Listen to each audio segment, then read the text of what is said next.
Hi guys and welcome back. I'm Adam Thomas. Thank you all so much for being here. We're back with another 3-minute Thursday. It's been a while since we've done one of these, so hopefully I'll be able to keep it to 3 minutes. But as we all know, it probably won't and it'll probably be over. We are going to be talking about the difference between coils and rotary tattoo machines. The age-old question. A lot of you have been asking me in the comments about what the actual difference is between the two machines. I'm going to go over it.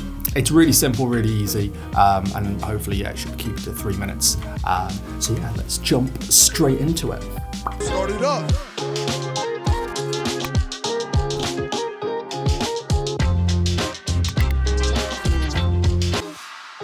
So just quickly before we jump into 3-minute Thursday, just want to let you guys know that the new website is up and it's working and it's running and hopefully it's not full of too many bugs. But go and check that out. It's got loads of information on there. It's got my convention dates that are coming up. It's got all the information about any competitions that I'm running on the channel. It's also got information about me. It's got loads of my work on there.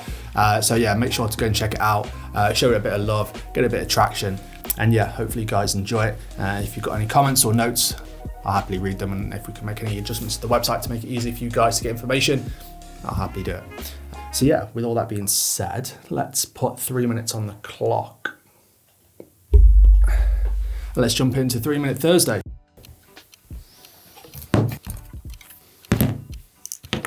So guys, these 4 machines that I've got here, we've got rotaries and coil tattoo machines. As you can see, the fundamental difference between them straight off the bat is the size difference. Obviously, rotaries have this tendency of being weird and wonderful shapes, mainly because they can compact the motor down so much. They can do a lot of things, whereas coil tattoo machines, they're very restricted in the frame dimensions and the way it's all set up, just because of the parts that are involved in it. So we'll look at breaking down a coil machine first. So I do have a video on these, I think, which goes into a lot more detail. So yeah, make sure to go back and check that out, and I'll put links somewhere.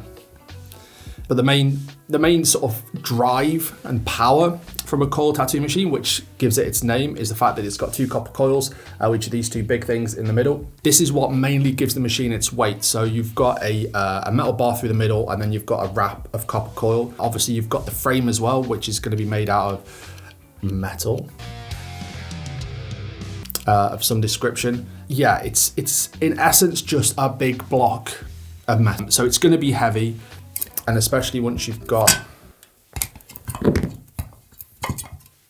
a big grip on it as well, it just adds to that weight. The idea with a big stainless steel grip is just to give you that balance. So once you've got it in your hand, it doesn't sort of want to pull you back as you're tattooing. It just stops you from getting that extra fatigue in your wrist. It keeps you tattooing for longer. Also helps to cut down the vibration. If you've ever used a coil tattoo machine, they do run very vibraty, if that's a real word.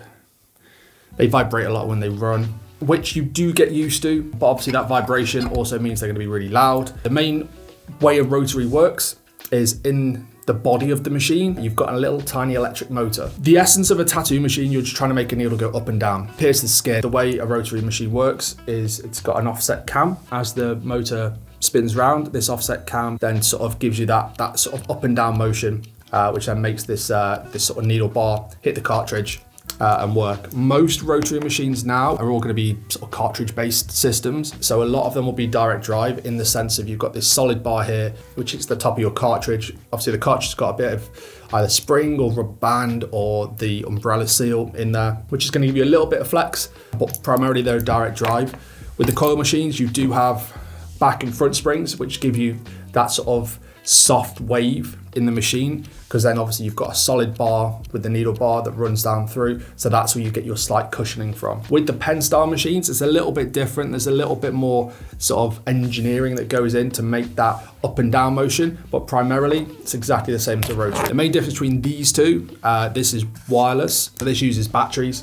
This one's wired with an RCA cable. For me, the RCA is a lot more stable than the standard clip cord that you'd get with a coil machine. You can get RCA adapters for the coil machines, but most of the time it's just going to be clip cord. They do have a tendency, as you're tattooing, as you're sort of flopping the cable around, to sort of lose contact. It's for a split second, and it's not like it's got a reboot or anything like that. It'll just sort of like blip and then turn back on. So that's pretty much the fundamental differences between rotaries and coils. If you do want to know anything else, if you want me to go into any more detail, please drop it in the comments and I'll try my best to either answer it or I'll do a more in-depth video. But yeah, as that was 3 minutes and I have no idea whether we did that or not. What do you get with a coil machine? You can get RCA adapters for the coil machines, but most of the time it's just going to be clip cord. Hopefully you guys enjoyed that. Make sure to subscribe, like, and click the notification on the channel. It really helps the channel grow and helps me keep putting out content for you guys. Thank you all so much for watching. I'll see you on the next video. Peace.